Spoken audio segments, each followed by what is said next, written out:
Kembali bersama saya Suci Nisa menemani pagi Anda dengan sejumlah berita pilihan dari tim redaksi Kompas TV Jambi.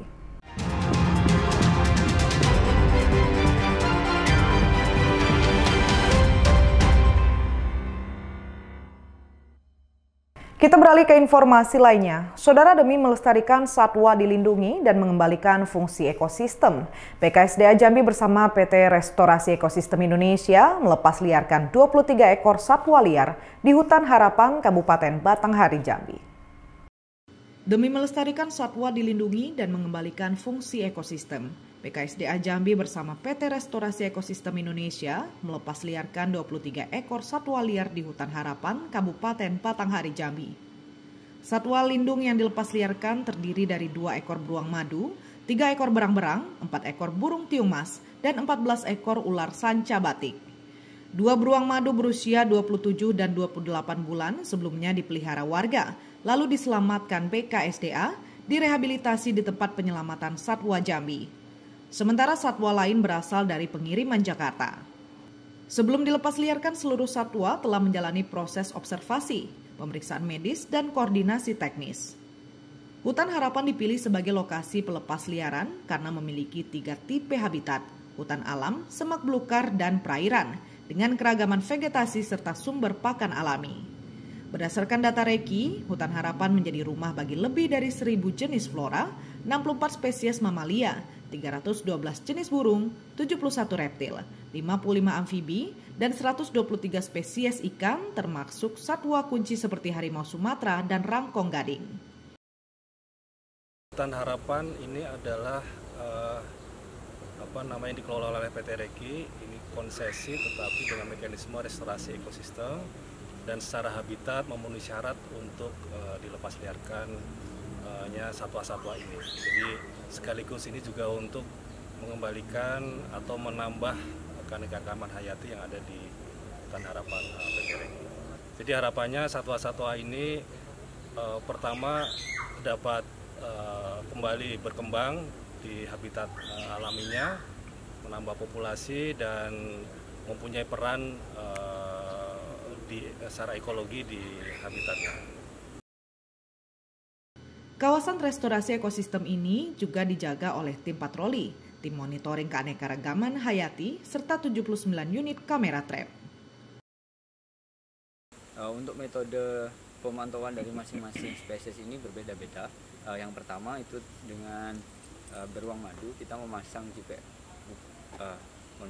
kita memasang kamera trap di beberapa titik yang itu bisa mengidentifikasi keberadaan dari beruang madu. Kemudian beruang madu ini diamati juga melalui survei okupansi. Kemudian untuk spesies ular dan berang-berang karena dilepas liarkan atau dirilis dalam satu lokasi, kemungkinan secara intens selama 1 minggu ini kita akan melakukan penyisiran apakah satwa atau spesies itu masih dalam lokasi tersebut atau tidak. Dan yang terakhir burung, ini kita melakukan survei burung, jadi pengamatan secara langsung karena lokasinya sama seperti ular dan berang-berang adalah penyisiran selama 1 minggu ke depan. Kerjasama BKSDA dan PT Reki diharapkan menjadi momentum untuk memperkuat komitmen Indonesia dalam melestarikan keanekaragaman hayati dan habitat alami di Sumatera. Wiradani Damanik, Kompas TV Jambi. Saudara, 283 anak sekolah mulai dari tingkat TK, SD hingga SMP di Kabupaten Lebong yang keracunan makanan usai menyantap makan bergizi gratis. Dokter menyebut pasien mengalami gejala ringan hingga sedang, mulai dari muntah-muntah hingga diare. Sebanyak 283 anak yang mengalami keracunan di Kabupaten Lebong, Bengkulu saat ini masih mendapat perawatan di rumah sakit maupun puskesmas terdekat yang berada di wilayah tersebut. Pelajar ini mengalami keracunan usai menyantap makanan siang bergizi gratis, berisikan menu berupa mie, bakso, tahu, hingga sayuran. Gejala keracunan yang dialami ratusan pelajar ini berupa muntah-muntah hingga diare atau masih dalam gejala keracunan ringan hingga sedang. Pasien mengalami dehidrasi dan saat ini sudah ditangani oleh petugas kesehatan dibantu TNI, Polri, dan Dinas Kesehatan. Meski masih dilakukan perawatan di rumah sakit, kondisi pasien terus membaik. Saat ini, pasien masih menjalani masa observasi untuk melihat kondisi mereka hingga 24 jam pasca keracunan makanan. Rata-rata memang dengan keluhan muntah profuse itu artinya lebih dari 8 kali. Datang pasti sudah dengan kondisi namanya dehidrasi ringan sedang. Tata laksana awal sudah kita lakukan semua. Yang pertama, mitigasi bencana dulu, lihat, triase, apakah pasien itu kondisinya gawat atau tidak. Pada pasien-pasien kondisi dengan dehidrasi ringan sedang itu merupakan salah satu kegawatan. Kita langsung pasang infus, Pak. Pasang infus, berikan cairan, kita ganti cairannya, dan juga diberikan antimimetik. Antimimetik itu anti muntah. Selain menyiapkan ruangan dalam rumah sakit, petugas juga menyiagakan beberapa tenda untuk menampung jika masih ada pasien yang keracunan makanan. Bayazir Al-Raihan, Kompas TV, Bengkulu. Ratusan pelajar sekolah dasar di Kabupaten Lebong, Bengkulu keracunan usai menyantap sajian makanan bergizi gratis. Pelajar mengeluhkan mual dan pusing hingga akhirnya dilarikan ke rumah sakit. Ratusan pelajar sekolah dasar di Kabupaten Lebong, Bengkulu keracunan usai menyantap sajian makan bergizi gratis. Pelajar mengeluhkan mual dan pusing hingga akhirnya dilarikan ke rumah sakit. Dalam video yang beredar di media sosial, kepanikan tampak terjadi di rumah sakit yang berada di Kabupaten Lebong, Provinsi Bengkulu pada Rabu siang. Puluhan pelajar secara bergantian dilarikan ke rumah sakit, didampingi pihak sekolah dan orang tua mereka. Anaknya mengeluhkan mual dan pusing usai menyantap sajian makan bergizi gratis. Pelajar yang dilarikan ke rumah sakit ini langsung mendapatkan penanganan medis guna mencegah tingkat keparahan yang tinggi. Saat dikonfirmasi, Bupati Lebong Azari membenarkan adanya kasus keracunan massal di wilayahnya tersebut dan dugaan kuat berasal dari menu makan bergizi gratis berisikan mie, bakso, tahu, dan sayuran. Saat ini kasus keracunan tersebut masih dalam penanganan tim medis rumah sakit dibantu pihak TNI, Polri, dan OPD setempat. Dari data Dinas Kesehatan Kabupaten Lebong, ada 273 pelajar yang keracunan, terdiri dari pelajar TK, SD hingga SMP, dan dilarikan ke rumah sakit hingga puskesmas. Ya, memang benar kejadian kasus keracunan makanan yang terjadi di Kabupaten Lebong, Provinsi Bengkulu. Untuk saat ini, pasien yang datang, yang sudah terdata, berjumlah 273 anak. Untuk saat ini yang dirawat di rumah sakit dan di beberapa puskesmas. Kemudian untuk kasus ini juga terjadi di beberapa sekolah dari TK, beberapa TK, SD, dan SMP.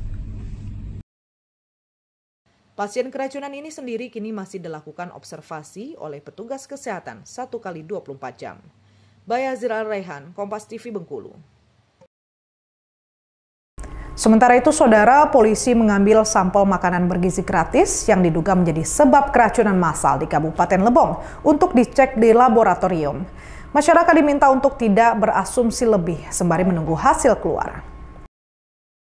Polisi mengambil sampel makanan bergizi gratis yang diduga menjadi sebab keracunan massal di Kabupaten Lebong untuk dicek di laboratorium. Masyarakat diminta untuk tidak berasumsi lebih sembari menunggu hasil keluar. Pasca kasus keracunan massal yang dialami siswa TK, SD, dan SMP di Kabupaten Lebong, Bengkulu, pihak kepolisian langsung melakukan penyelidikan. Sumber makanan dari makan bergizi gratis yang diduga menjadi penyebab awal keracunan pelajar di beberapa sekolah di wilayah tersebut saat ini sudah diambil sampel untuk diuji laboratorium. Saat ini hasil pemeriksaan lab belum keluar. Polisi bersama pemerintah setempat saat ini fokus untuk penyembuhan pelajar yang masih dirawat di rumah sakit dan puskesmas. Alhamdulillah tidak ada yang gawat, sekarang masih diinfus semuanya karena tadi banyak cairan keluar karena muntah, masih dicari tahu penyebabnya. Dari dapur sendiri sudah diambil sampel oleh Dinas Kesehatan, oleh dari Polres juga kerjasama. Nanti kita menunggu hasilnya, apakah memang penyebabnya dari sana atau ada yang lain. Jadi sementara kita menunggu hasil sampel tersebut, kita fokus dengan kesembuhan anak-anak kita ini. Sebelumnya ratusan pelajar di Kabupaten Lebong, Bengkulu dilarikan ke rumah sakit usai mengeluhkan muntah dan diare setelah menyantap sajian makan bergizi gratis. Total sementara ada 283 pelajar yang keracunan, terdiri dari pelajar TK, SD, hingga SMP. Bayazil Al-Raihan, Kompas TV, Bengkulu. Pemerintah Provinsi Bengkulu menutup dapur MBG di Kabupaten Lebong pasca keracunan massal yang menyebabkan 456 pelajar dilarikan ke rumah sakit. Pemerintah Provinsi meminta pihak terkait mengusut tuntas dan mencari penyebab dari keracunan tersebut. Pemerintah Provinsi Bengkulu menutup dapur MBG di Kabupaten Lebong pasca keracunan massal yang menyebabkan 456 pelajar dilarikan ke rumah sakit. Pemerintah provinsi meminta pihak terkait mengusut tuntas dan mencari penyebab dari keracunan tersebut. Saat ini lokasi dapur juga sudah dipasang garis polisi untuk sementara waktu sembari dilakukan penyelidikan oleh pihak kepolisian. Keracunan massal yang terjadi bermula setelah pelajar menyantap menu makan bergizi gratis berisikan mie, bakso, tahu hingga sayur. Mereka kemudian mengeluhkan mual, muntah hingga diare hingga akhirnya dilarikan ke rumah sakit. Sampel makanan sendiri sudah dilakukan uji laboratorium, namun belum diumumkan hasilnya oleh pihak kepolisian maupun dinas terkait. Gubernur Bengkulu Helmi Hasan memastikan dan meminta aparat mengusut tuntas kasus keracunan massal yang menimpa pelajar TK, SD hingga SMP. Pemprov Bengkulu menginstruksikan kepada Basnas untuk menyalurkan bantuan makanan tambahan agar kondisi pelajar cepat pulih. Kita minta agar kemudian pihak berwenang segera melakukan penyelidikan kenapa itu bisa terjadi, dan ini memang harus juga nanti setelah ditemukan apa hasilnya akan dilaporkan ke BGN Pusat untuk kemudian bisa memberikan keputusan nanti. Kita harapkan kejadian seperti ini tidak terjadi lagi dan harusnya tidak terjadi ketika memang prosedur yang sudah ditetapkan itu dilalui dengan baik. Saat ini 456 pelajar yang mengalami keracunan, 50% diantaranya sudah diperbolehkan pulang. Tim Liputan Kompas TV Bengkulu. Saudara, Provinsi Jambi salah satu daerah penghasil kelapa. Selama ini kelapa hanya digunakan untuk santan saja. Namun di tangan mahasiswa Universitas Islam Negeri Sultan Taha Jambi, kelapa diolah menjadi virgin coconut oil atau minyak kelapa murni yang digunakan untuk pengobatan luka maupun meningkatkan daya tahan tubuh. Provinsi Jambi salah satu daerah penghasil kelapa. Selama ini kelapa hanya digunakan untuk santan saja, namun di tangan mahasiswa Universitas Islam Negeri Sultan Taha Jambi, kelapa diolah menjadi virgin coconut oil atau minyak kelapa murni yang digunakan untuk pengobatan luka dan meningkatkan daya tahan tubuh. Mahasiswa di Universitas Islam Negeri Jambi Fakultas Sains dan Teknologi Jurusan Kimia berinovasi dengan memanfaatkan santan kelapa dan buah nanas untuk diolah menjadi minyak kelapa murni. Proses pembuatannya, santan kelapa murni yang didiamkan selama 2 jam untuk pemisahan antara santan murni dan air. Proses pembuatannya, santan kelapa murni yang didiamkan selama 2 jam untuk pemisahan antara santan murni dan air. Setelah pemisahan, santan murni didiamkan selama 24 jam. Untuk pembuatan virgin coconut oil ekstrak nanas dilakukan dengan cara mencampur 1 kg santan murni dengan 56 ml ekstra nanas, didiamkan selama 24 jam. Selanjutnya, minyak kelapa murni dan minyak kelapa ekstrak nanas dilakukan pengujian di laboratorium kampus UIN Jambi untuk melihat khasiat dan manfaat dari minyak kelapa tersebut.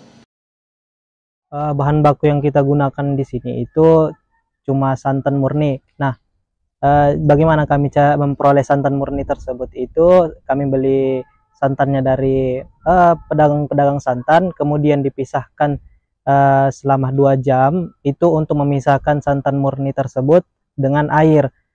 Kami di sini melakukan 2 treatment. Yang pertama untuk santan original itu kami langsung mendiamkannya selama 24 jam, sedangkan untuk penambahan ekstrak nanas itu kami menggunakan nanti santan murninya itu kami tambah ekstrak nanas. Nah, ekstrak nanas yang kami gunakan di sini itu setiap 1 kg ekstrak nanas itu 1 kg santan itu kami menggunakan 56 ml ekstrak nanas. Untuk mendukung kegiatan mahasiswa dalam pengembangan ilmu, Universitas Islam Negeri Sultan Taha Jambi menyediakan peralatan yang lengkap di laboratorium. Adik-adik mahasiswa sedang melakukan kuliah kerja nyata secara mandiri. Jadi kuliah kerja nyata tahun ini itu dilakukan untuk Fakultas Sains Teknologi, misalnya adalah dengan mitra melakukan praktek pengabdian kepada masyarakat. Yang dilakukan adik-adik ini adalah membuat VCO, Virgin Coconut Oil, atau minyak kelapa murni. Itu biasa dilakukan oleh banyak mahasiswa di semester akhir di Fakultas Sains dan Teknologi. Dan tahun ini adik-adik yang Kukerta, kuliah kerja nyata, melakukan lagi hal itu, bermitra hari ini dengan SMA 1 Kota Jambi. Jadi siswa SMA 1 Kota Jambi datang ke sini untuk diajarkan bagaimana membuat virgin coconut oil. Ini laboratorium Fakultas Sains dan Teknologi. Alhamdulillah alat-alatnya sudah mencukupi untuk praktikum mahasiswa prodi-prodi sains di FST. Saat ini, produk virgin coconut oil belum diperjualbelikan secara bebas karena masih menunggu izin halal. Ratna Sari, Kompas TV Jambi. Untuk mengurangi penggunaan plastik, warga Kota Jambi membuat piring, mangkuk, kotak nasi, dan wadah kue dari pelepah pinang. Usaha ini telah dimulai sejak tahun 2020 lalu. Pelepah pinang selama ini dibuang begitu saja. Namun di tangan Rudinata, pelepah pinang diolah menjadi kerajinan yang bernilai ekonomis. Rudinata membuat pelepah pinang menjadi mangkuk, kotak nasi, dan wadah kue yang ramah lingkungan. Usaha pelepah pinang ini berawal dari riset yang dilakukan oleh seorang dosen di Universitas Jambi. Setelah melihat produk hasil riset tersebut, Rudi merasa termotivasi hingga mendirikan usaha sendiri. Sejak tahun 2020, Rudi memulai usaha ini dengan 8 karyawan yang membantu proses pembuatan kerajinan dari pelepah pinang. Pelepah pinang dibeli dari petani dengan harga Rp600 per lembar. Di rumah Jambe, mereka membuat piring, mangkok, hingga kotak nasi dan wadah kue dari pelepah pinang. Untuk harga jual mulai dari Rp2.000 sampai Rp3.000 per 1 unit. Dalam sebulan, Rudi bisa menghasilkan uang mulai 3 juta hingga 5 juta rupiah.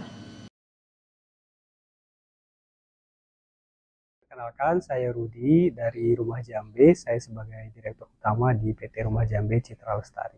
Sebenarnya bisnis ini berawal dari riset di dosen di Universitas Jambi, itu ada Pak Dr. Syahrial. Nah, kebetulan Bapak tersebut melakukan riset di laboratorium tempat saya bekerja sebelumnya gitu.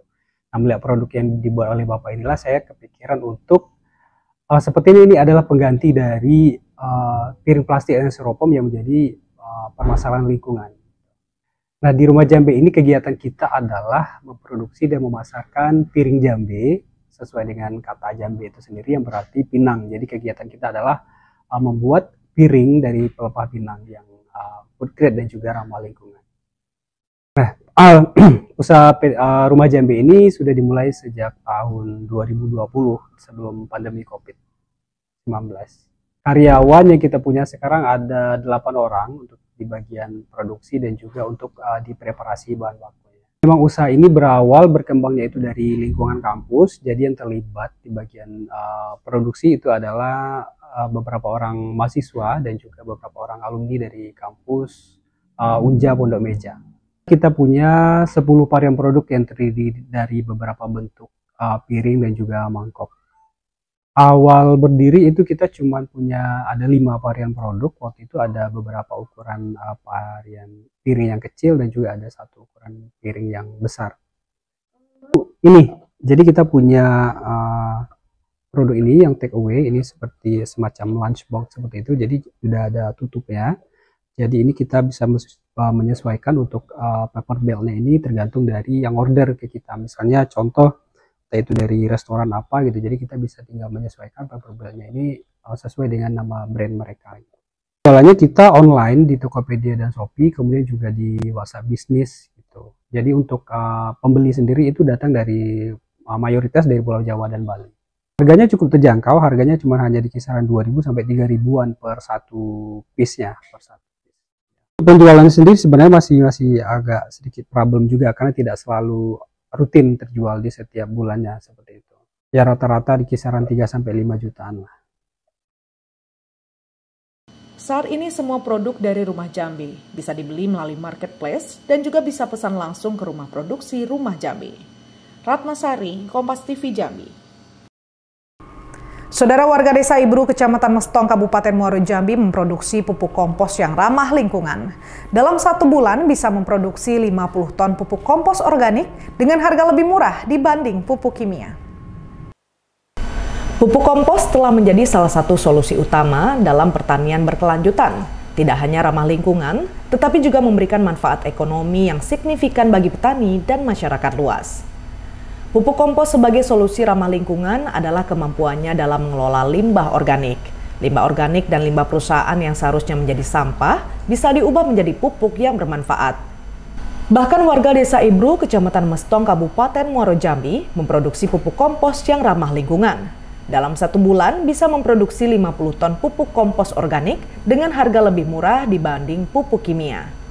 Produksi kompos organik menggunakan bahan dari limbah abu perusahaan sawit dan limbah peternakan ayam bertelur. Proses pembuatan pupuk kompos organik ini dimulai dari penyediaan bahan baku, melakukan proses inkubasi sampai 7 hari untuk menghidupkan mikroba agar bahan baku tercampur. Setelah itu dilanjutkan ke proses inkubasi kedua selama 15 hari dan siap untuk panen. Pupuk kompos organik ini tidak menjual bobot air, tapi menjual pupuk murni dengan kualitas unggul. Kelebihan pupuk kompos organik yaitu pada musim kemarau lebih cepat serap pupuk, sedangkan pupuk kimia tidak mampu serap dengan cepat karena air di tanah kurang. Selain itu, pupuk kompos juga sangat hemat biaya mencapai 50% dan kurangi pencemaran. Tanaman lebih subur dan tanah tetap subur. Pupuk kompos organik yang berasal dari beberapa bahan limbah dari beberapa perusahaan yang ada di Desa Ibru. Untuk bahan yang kita gunakan itu berasal dari beberapa perusahaan yang saya sebut tadi. Yang pertama adalah kita menggunakan limbah dari pabrik kelapa sawit. Itu ada abu dan solid. Kemudian ada juga dari pabrik peternakan ayam petelur. Yang kami manfaatkan adalah limbah feses ayam. Untuk penggunaan pupuk kompos ini memiliki beberapa keunggulan. Yang pertama, bahwa kita wabil khusus di daerah Provinsi Jambi dan umumnya di Indonesia, kita menemui beberapa musim, yaitu bisa kita katakan musim kemarau. Nah, di saat musim kemarau ini pupuk kimia tidak mampu terserap secara cepat, karena memang kadar air yang ada di dalam tanah kurang. Nah, sehingga solusi atau keunggulan dari pupuk kompos ini adalah pupuk yang mampu digunakan pada saat musim kemarau. Kemudian yang kedua, hemat biaya. Kemudian yang ketiga, mengurangi pencemaran lingkungan. Kemudian kalau di tanaman sendiri itu memiliki keunggulan, tanaman akan terus makan di dalam tanah karena pupuk kompos ini slow release atau lambat tersedia di dalam tanah tapi terus ada di dalam tanah, sehingga tanaman kita itu lebih baik, subur, tanpa cepat kehilangan dari unsur hara yang ada dalam tanah. Untuk pemasaran kita saat ini ada 2 wilayah besar, yaitu Jambi dan Sumsel, Sumatera Selatan, jauh lebih irit. Kemudian nanti penggunaan dari pupuk kompos ini per tahun hanya lebih kurang 1-2 kali saja. Untuk harga 1 karung pupuk kompos organik Rp115.000 per karung. Saat ini penjualan sudah ke Sumatera Selatan dan Riau. Jumadi, Kompas TV Jambi. Saudara, liputan tadi sekaligus menjadi penutup perjumpaan kita dalam Kompas Jambi pekan kali ini. Saya Suci Nisa mewakili seluruh tim redaksi yang bertugas undur diri dan berterima kasih atas perhatian Anda. Sampai jumpa, Kompas TV, independen, terpercaya.